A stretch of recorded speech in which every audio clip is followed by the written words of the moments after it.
Farage has now got to carry on with this campaign, and that's what's going to be difficult. I mean, he'll probably win it, but then it makes no difference at all. Everyone will think it's futile. He wanted a sort of Andy Burnham moment when, everyone sort of crowned him, and he felt that he had the backing of the people, and he's not going to get that, is he? Don't rule out Binface. Don't rule out Binface. No, exactly. And I think he could lose, and it just makes the whole thing into a farce. And actually, I think it does sort of signal the beginning of the end for him. We're going to be unpacking the politics of the day, from Farage taking on the establishment to Prince Harry's next move, and the surprising lessons from the group sex film The Invite. We really do it all, it says here. Anyway, with me today is the Times columnist Alice Thomson. Welcome to the show. Hello. And the Times columnist Robert Crampton. Welcome to the show. Hello. Let's start with Nigel Farage. He's announced that he's standing down as an MP so he can fight a by-election in Clacton-on-Sea. This will be a people versus the establishment by-election. And that is why I will be putting my name forward to stand in this by-election.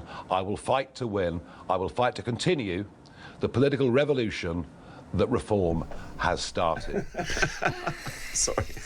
We're not laughing at Nigel. No, I'm laughing. I'm laughing at myself. Literally, he's like, his chair's not working, so he's sitting on the floor and he's in shorts. I'm in a pair of shorts, so I looked about 13 anyway, and my chair's on the floor. He looks like a Boy Scout who's waiting to go and Robert is about 3 feet below Alice Thomson, sitting opposite me. But let's return to serious issues, because Nigel Farage did a whole 20-minute video broadcast yesterday promising to stick 2 fingers up to the establishment.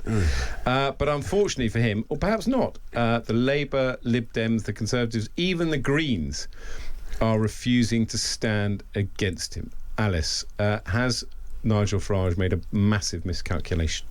Yes, he has, and I think it's great, actually. It's the first time you've seen all the other politicians working together. And it was the Lib Dems, and then I thought that actually Kemi Badenoch played a blinder, really, because once she came in, they all came in, they're going to do incredibly well by just standing back. And then Farage has now got to carry on with this campaign, and that's what's going to be difficult. I mean, he'll probably win it, but then it makes no difference at all. Everyone will think it's futile. He wanted a sort of Andy Burnham moment when, everyone sort of crowned him, and he felt that he had the backing of the people, and he's not going to get that, is he? And don't rule out Binface. Don't rule out Binface. No, exactly. And I think he could lose, and it just makes the whole thing into a farce. And actually, I think it does sort of signal the beginning of the end for him, really. I'm surprised Restore didn't stand against him, just to try and measure their own, how many people were sufficiently...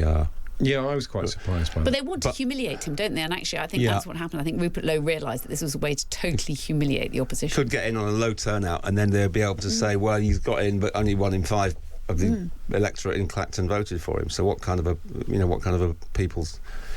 And it's embarrassing if you're going in Clacton, you're going around, you're doing it all on your own. It's going to be really humiliating to have to knock on doors when, what are you going to say? Well, just come out and vote. Also, we know that there's 70% of the public do not like Nigel Farage, right? They're pretty solid, those stats. So Binface... You think Binface is the Norway of the Clacton by-election? Correct, that's very well put. And like Norway, with Erling Haaland doing his Viking stuff, he could prove quite popular. I can see people I know going down to canvass for Binface. Oh, I think it might be Robert and me. Do you think? Yeah. I mean, maybe. He's an occasional Times Radio presenter, so it'll add to the deep state theory. He's a friend of Jane's, actually, isn't he? Yeah. Well, quite. I know. But, I mean, I think... And he went to Cambridge, so... Oh, you're kidding. Uh-huh. So, yes, he was at Cambridge. He's a member of the establishment. That changes everything, doesn't it? I think he did. I'm pretty sure he did. That's Farage's attack line. No, it is interesting, is it? Because, as well, it reminds me that during the Makerfield by-election, because of the broadcasting rules, you had to read out every single candidate that was standing in Makerfield. And so for the next 6 weeks, Times Radio presenters could be saying, and in the Clacton by-election, the candidates are Nigel Farage Reform, Count Binface, the Count Binface Party, which kind of adds to the whole absurdity of the thing. But it will be worse actually for other people to stand. What you want is you don't want any of the other fruitcakes to stand. There can only be one, because it has to be somebody. It's the only person. They can't split the people who don't like it, can they? And then it starts to look like 2 fruitcakes, doesn't it? And a completely unnecessary by-election. Well, this is the great unaddressed issue in British politics, isn't it? When are the loony parties going to unite and present a united front for British politics and allow all of those who like to vote for loonies to back just one candidate? Well, we could do this. Could be the moment. This could be the moment when the loony parties come together. Popular Front. The other thing that I can't get over is this Nadeem Zahawi interview he gave to Times Radio Breakfast, where he talks about the deep state, where I just cannot keep a straight face. I mean, they can't. I don't think it works for reform to just simply lift and shift Trump politics. We're not America. No, we're not. I mean, it was when like Lynn Truss tried to con us all that the bond markets were really sort of evil left wingers who wanted to bring down a radical conservative regime. You know, bond traders. Yeah. I mean, no, it doesn't work. I mean, not least because Nigel Farage is a public schoolboy who was a city trader and has been around what he calls the establishment. I mean, this term, the establishment, I think it's really had its day. It's had its day. It's just become a really lazy. It's like people saying, "Oh, I'm stressed." You know, it's a lazy catch-all. It's meaningless. You know, they're all. Burnham's at it as well with the whole London thing. It's really no substitute. We've got serious problems in this country. We need to think about them in an intelligent fashion and not talk like we're, you know. Well, Farage is the establishment. That was what was so weird, that he's now, you know, the whole point is he's always trying to rile everyone up. And do you remember his banking issues when he was like, and now you can see, basically, you know, you think actually you can see why the bank thought you're a liability. I mean, but I don't know why we were all on Farage's side at that point. This is the guy who said after Brexit, this is a victory for ordinary decent people, as if the other 48% who voted to remain. I mean, that's the way. We're not that, and I took great offence at that because I was a Remainer, but I'm as patriotic as Nigel Farage, and it's so divisive. It's so divisive. Yeah, but he's also a man who wears red trousers. It kind of like he cannot be more establishment in some ways. He's like a Shah's man, isn't he? And that whole, as you say, he goes to public school. You know, he's got all that background, and yet he still pretends he's this outsider who's had to struggle. He has to be the victim. Absolutely. Well, we will see. Getting all this money from Posh George. Yeah, absolutely. Well, up next, will voters in Clacton back Nigel Farage a second time around? We're actually going to go with Rosie Wright up to Clacton. The one thought I had is that whatever happens, it will be good for Clacton's local economy, because if he does go ahead with the by-election, I'll be going down there. Thousands of journalists will still descend on it, so we will talk to Rosie Wright when she is in Clacton. It's disgusting, says Bill, that Times Radio is gaslighting the clear mainstream establishment plot against reform. We're giggling smug frauds, according to him, but somebody who's certainly not a giggling smug fraud. It's a parliamentary committee doing its job. Well, exactly. Unpacking the politics of the day with Alice Thomson and Robert Crampton, who are increasingly uncontrollable. We've been talking about Nigel Farage's announcement that he'll stand down as an MP so he can fight a by-election in Clacton-on-Sea. But will voters in Clacton back Nigel Farage the second time around? Times Radio's Rosie Wright is in the constituency and joins me now. Good morning, Ed. Good morning, Rosie. This is a return visit. You were in Clacton for the general election a couple of years ago when Nigel Farage won with almost 50% of the vote. What's the mood where you are? I mean, it is so politically motivated and excited. Just before you spoke to me, Ed, someone walked past here and they said, I've never seen so many news crews here. And that's because we're all itching to find out the views of the residents of Clacton, because Nigel Farage has said very clearly yesterday, I want the people of Clacton to judge my actions, and that's what comes next. So we've got this by-election that could come in a matter of weeks, sometime in August, if Reform get their way. And the residents here will be able to say, do they want to re-elect the MP who was yesterday their MP? Now, I found really two camps of people here. There are sort of either the die-hard Nigel Farage fans who, it doesn't matter what someone said, it doesn't matter, you can't give me 5 million reasons and I'll still vote for him. It doesn't matter any of the allegations or the claims or the new scrutiny about who funds Nigel Farage and where the money's come from. They will be voting for Nigel Farage. I only managed to find one voter who said, do you know, previously, last time I voted Reform and this time I won't. And then there are some people who say, maybe I've been listening to the voices of the opposition. Is this a bit of a media show, a circus? Because what has this actually achieved?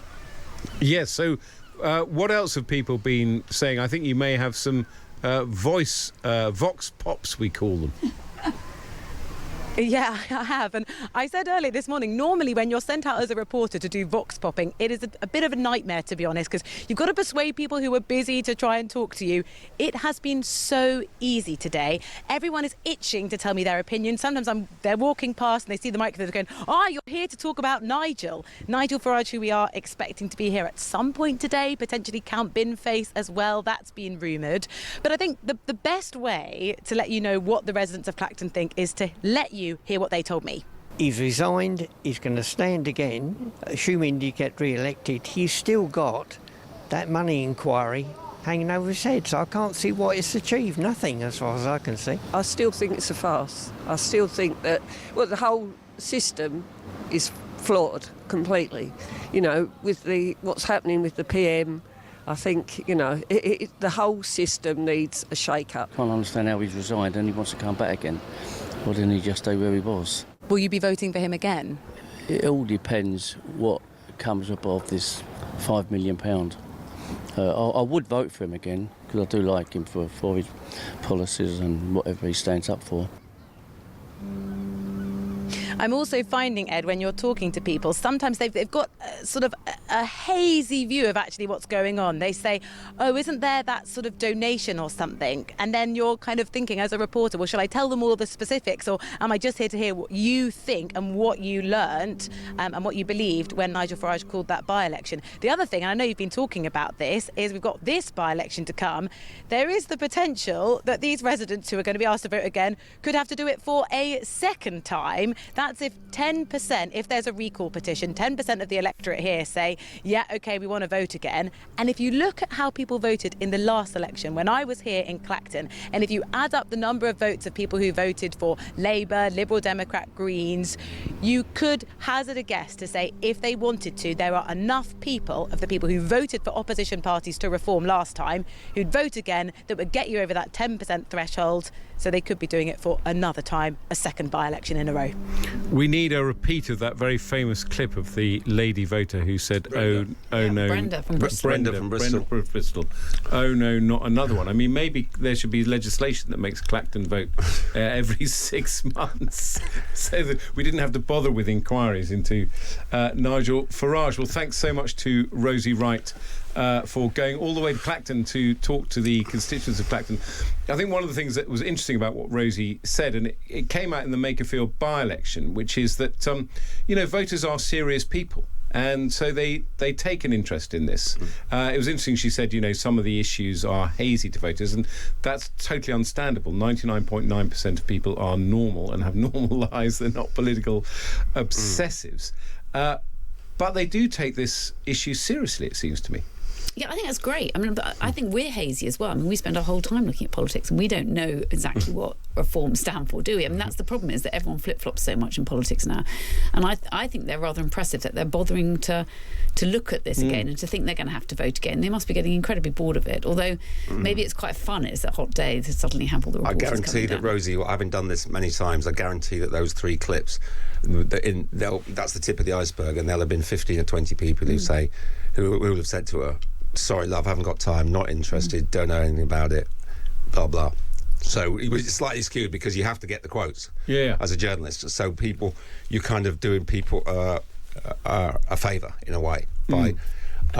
But I think the fact she said that people kind of turned around when they saw her microphone and actually wanted to come and speak to her. I think people are engaged in what's going on. Yeah, that reminded me of when I did the Scottish referendum, 2014, and you had no trouble at all then. Politics was what people were talking about all the time, because it really mattered. When it matters, people get engaged.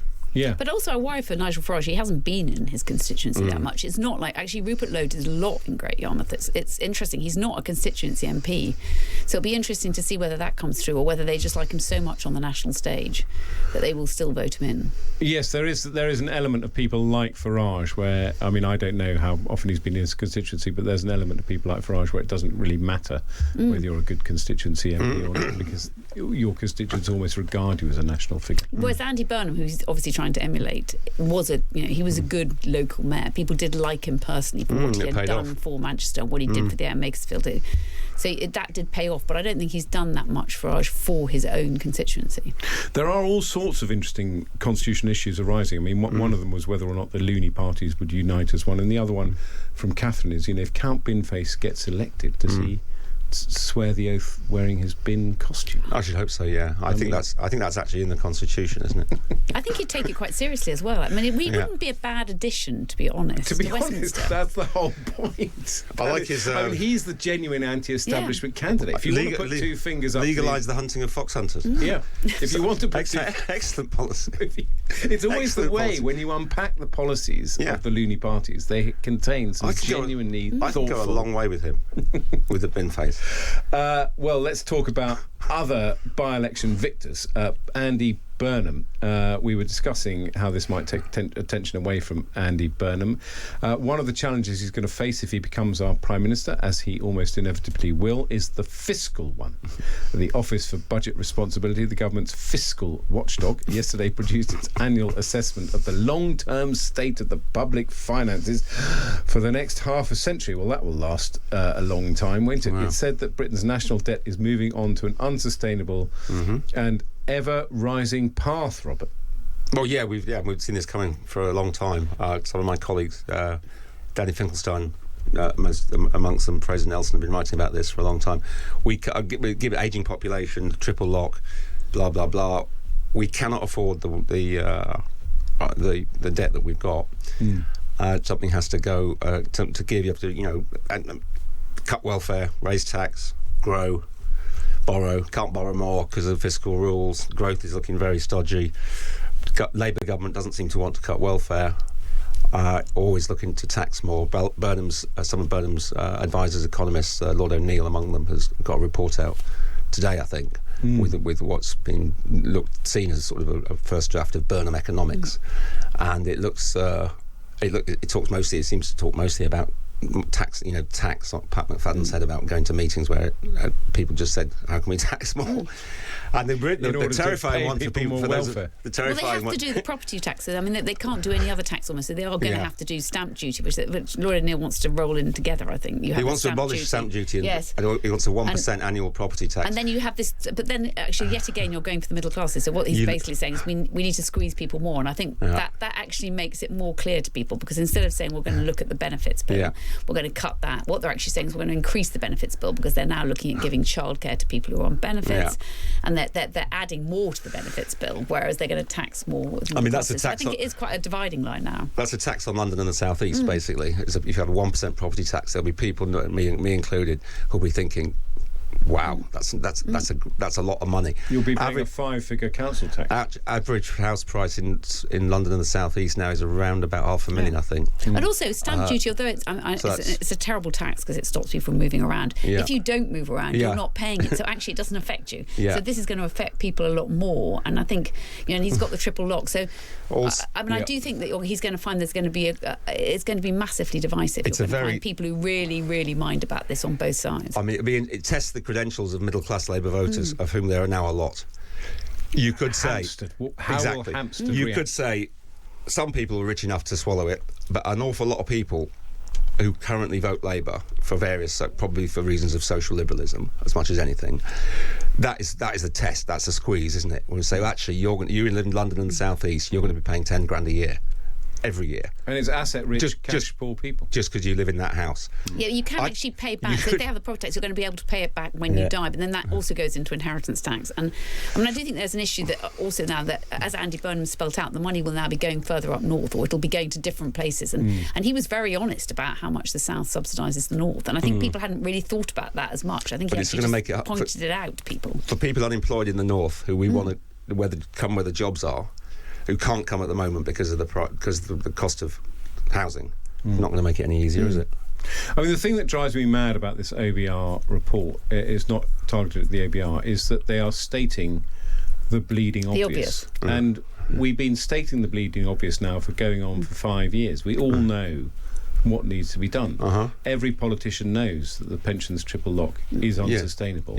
And every politician, including Andy Burnham, is signing up to it until the next general What was election. interesting to me is that he had so many people. So when he went on Reddit, Andy Burnham, so many people talked about the triple lot, and actually it was the young and the old who all said. In fact, the young didn't say it as much as the old. You've got to get rid of this triple lot, and he wouldn't do it. And he thought he does know it's an issue. He's just too nervous. Instead, he says, "Look, actually, what we want to do is bring back beer for football matches." And you think, well, you're obviously just another populist politician, aren't you? I mean, Starmer was dead in the water. The summer of 2024, when he couldn't get that modest welfare cut past his own backbenchers, and he bottled it. The winter fuel. And regardless of the justice of it, I mean, it wasn't a great one to start with. But he didn't, and that was him dead, as far as I could see. That was his political authority gone right there. So, and Burnham needs to establish his authority with the electorate, but mostly with his own party. Yeah, and he needs to make some tough decisions. Early on, he doesn't seem. It's not his character. He seems to be waffling about whose chance is going to be. He likes to be liked, and he's talking about this gimmicky stuff about number 10 North. Yeah, he's desperate to be liked, and I think actually if he spends the whole time sorting out devolution and mayors, no one cares about that, and it's actually going to be so expensive. Whereas actually what we want him to do is sort out the public finances. Absolutely. You want him to sort out, I mean, they're really big spending departments that actually need to be looked at. We need to look at defence, we need to look at education, we need to look at health. If we start going into where we're going to have mayors and what we're going to do... I think we do need devolution. I think it is, but it's a very long-term structural policy, and, getting some serious money for the defence budget is much more urgent priority. Absolutely. It's all about priorities. Socialism is the language of priorities. But maybe a wealth tax is long overdue, because Prince Harry and 6 other claimants have managed to spend 50 million quid on a huge legal battle against Associated Newspapers, the publisher of the Daily Mail and the Mail on Sunday, and they still lost. The judge dismissed the case after the claimants, who also included Elton John and Liz Hurley, failed to prove the allegations of information gathering by deception. Afterwards, Prince Harry called the judgment an obvious whitewash. It's an absolutely dreadful result for Prince Harry. Yeah, I mean, you can't spin it any other way, can you? And I think to say it's a whitewash is unfair, because they've spent 4 years, they've taken this very seriously, the judge took it extremely seriously. It's a 424-page judgment. And I think what actually happened is they looked at all the... And there are myriad cases, it's like 40. But he didn't have any proof at all of it. I mean, it's extraordinary that there's no occasion, and it's definitely his generation. It's a sort of touchy-feely. I felt this happened. I felt this was happening to me, and it wasn't like a proof of it. So that, I mean, I do think that's definitely from his age group, that they think if you feel something, then it must be right. Even in a civil, just did not. Even in a civil court, which doesn't require burden the same proof, but as criminal court, the judge just said, well, you can't extrapolate from A did this, then but B must have done it as well, which is what the. I mean, David Sherborne, basically. I mean, he's the barrister. Yes. What a gig! He met. What a what? What a gig he's had. He met Prince... something else. No, well, he met Prince Harry, I think, on Elton John's estate in the south of France, I believe, in 2019. And Harry was moaning about his treatment at the hands of the press, and Sherborne said, well, look, I've got a solution. This is what we can do. And £50 million later... Do you know what I mean? But also, I feel really sorry for Doreen Lawrence, because Doreen Lawrence has been bought into this. She doesn't have much cash herself personally. Stephen Lawrence. She's the mother of Stephen Lawrence. She is now in the Lords, and she was convinced that this would be a good case to join. And I think that's much more hard for her. But I mean, Prince Harry sort of knew what he was taking on right now, and I feel that other people were bought into it. And there were people who weren't necessarily less in the public eye. I mean, I don't think. Liz Hurley, Sadie Frost, or whatever. I mean, I'm sure that people were monstrously treated at the hands of some newspapers some time ago. They were, but Prince Harry is. What we're not saying as well is what he couldn't quite believe, and I totally get this, is that his friends were probably leaking stories about him. And you don't want to know that people that you treat as friends aren't trustworthy, or that you can't really trust anyone with your stories. And I think that was part of it. I felt very strongly that I do feel sorry on, his friends shouldn't be leaking stories, but they are obviously the ones that did tell a lot. Well, of course. I mean, because the minute you're a friend of Harry's, you've got an absolute goldmine that you're sitting on. I mean, I guess I always feel sorry for Prince Harry because of what obviously went on with his mother, and he's a very, very damaged person. But this was a comprehensive judgment against him, and it's quite clear, as the judge said, and it makes you think about the earlier settlements that he achieved, that you can't. He did not present a shred of evidence that the hostile stories about him came from criminal activity, i.e., effectively bugging his phone. They probably almost certainly came from his friends. He didn't have stand-up evidence to counter that. So it is very unfortunate for all involved. And let's not forget a lot of the journalists who were in the frame for this really suffered as well. I mean, they did, and it's slightly entitled behaviour to think I don't really. It's a court where proof is everything. It's everything. It's there to judge the evidence. Also, but I don't really need any. Yeah, I mean, I think that's the thing is I think that he thought that people so disliked the Daily Mail that actually that people would feel as he felt that the Daily Mail was always hounding people and going after people. But on the other hand, you feel sorry for the Daily Mail journalists who actually have had to be living through this story for years. And it's been hanging over them, and they've worried. And then you've got Leveson 2 that was looking as if it was coming up, and if Harry had won, it was more likely that Leveson 2 would come in. We've got to crack on, otherwise we won't reach Robert's obsession with group sex. But we'll take a mild diversion because Alice, you've written about the Wegovy pill, which is about to be made available. So instead of taking that injection once a week, you pop a pill every day. But you say, forget the pill. Let's have regenerative farming instead. Well, I'm saying that I think we know that within the next 3 years they reckon 7 million people will be taking either the pill or jabbing themselves. So that's a lot of people in this country who will be on it. There you are, you see. And would you take the pill instead? I would, actually. It's much easier. You take it once, every day rather than once a week. Along with my statin and my blood pressure pill. Exactly. And the statins work very well in the same way. But what I'm saying is you also need to change your habits. So do you eat well now? The wine is normally vintage. I was going to say he eats very well, but it depends what you mean by it. Is lightly fried. There you are. See, perfect. No, but the point is that we've got to get people eating properly as well. We can't just hand out pills the whole time because it will be too expensive. So mine is like we need to get eating properly with the farmers behind it. You know what this reminds me of? It's like summer term when the supply teacher comes in, and the job of the class is to take down the supply teacher. Yeah, that's what it feels like. It's so true, isn't it? Exactly. Hugo knows. You just see he's losing. Hugo knows how to handle you too. I'm a novice. But we think you look very good on the jabs. So. Oh, thank you so much. Yeah. But the interesting thing was that Robert heard that the supply teacher was coming in. He thought, I know what. I'm going to ask him to talk about The Invite, which is a film essentially about group sex between partners, because obviously it's a highly important zeitgeisty movie, isn't it, Robert? Yeah, it's a great film. It's a sex comedy. Is it on a streamer? Or do I have to go to a cinema? I don't know. Do I go to a cinema wearing my Mac? I went to see it at the cinema. And there were actually 5 men of about my age at 11 o'clock. It's not a graphic film, it's a 15, and you don't really, no spoilers, but it's not, it's not whatever. What's that Japanese one that we all tried to sneak into in the 70s? We were at primary school. I know Corrida. That's the one. Okay. Terrifying film. So yeah, it's a great film. Penelope Cruz is great. Olivia Wright, who is the star and director, is great. And it hinges on there's 2 couples. One of in a sort of it's not a loveless marriage, but it's a bit sexless and it's a bit stale.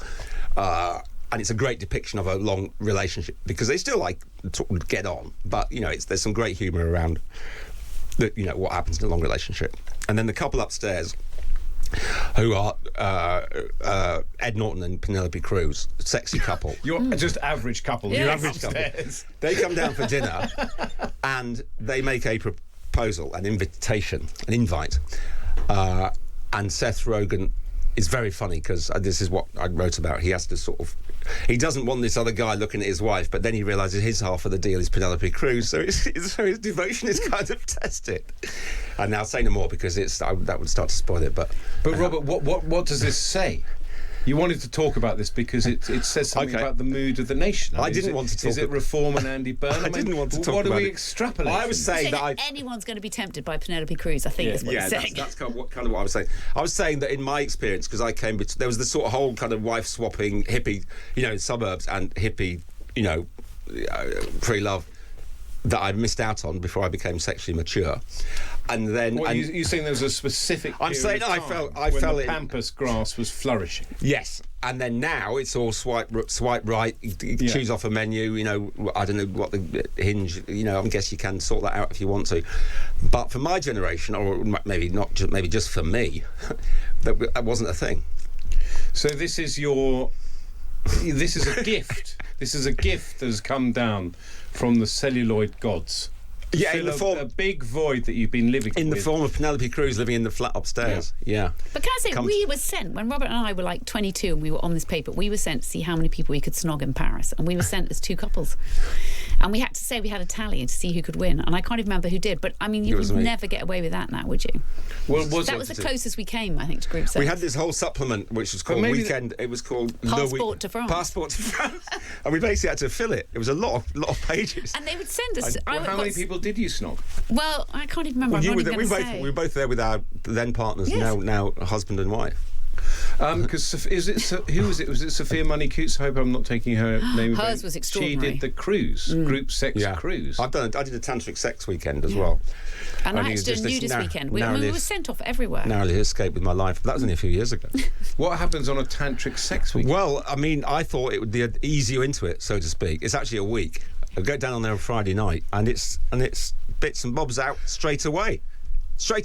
But this isn't... I mean, I think the key point about group sex is it's not British. If you haven't been introduced formally... No, we're not... Yeah.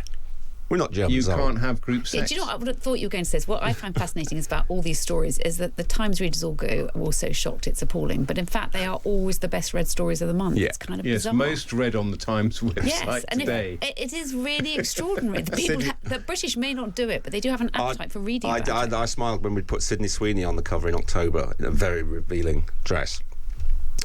I know you get the digital performance summary every summer, and that by some distance, the Sydney Sweeney front cover, which left little to the imagination, but was probably moaned about a lot at the time, was extremely popular. Yes. Basically, you're saying we're all complete hypocrites, which I would probably... I'm saying that boobs sell newspapers. Completely agree with. Robert Crampton and Alice Thomson, thank you both for being such wonderful columnists and guests on the show.